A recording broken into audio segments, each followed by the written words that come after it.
Charles responsible for Beatrice Eugenie amid Andrew scandal. Journalist Robert Hardman spoke about Charles and Diana's 1992 trip to South Korea, and the assumption that it was the straw that broke the camel's back for the Waleses. Prince Charles and Princess Diana's miserable 1992 tour of South Korea has been viewed for years as the trip that put the nail in the coffin of their marriage.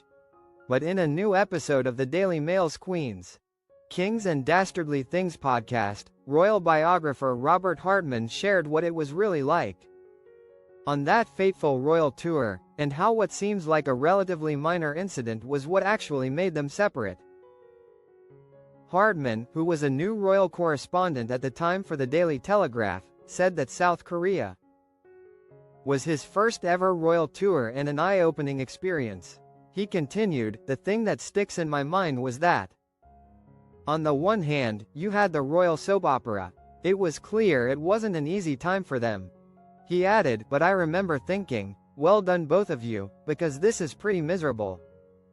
And they were putting their best foot forward because you are doing this for the country."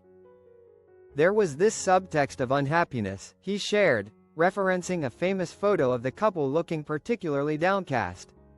Their press nickname of the Glums stuck throughout the South Korea trip, which ended up being their final joint royal tour. However, Hardman stressed that the difficult tour wasn't what finally pushed Charles and Diana to separate. That wasn't what brought things to a final halt.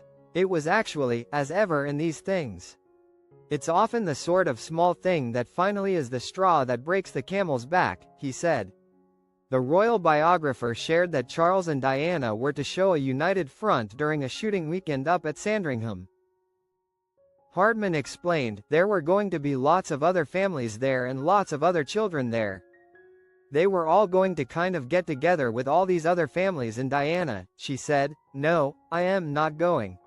I am taking the boys elsewhere.'" Prince Charles didn't react well to his wife declining the event, with Hardman stating that the now king said, "Well, hang on, I've got this whole weekend organized. And she just said no, I am not doing it." According to Hardman, it was the final straw for the couple. He continued that the Sandringham incident was the moment when Charles and Diana just thought, "Okay, this can't carry on." That was when the separation was decided. Their official separation was announced on December 9, 1992, and the couple went on to finalize their divorce in 1996.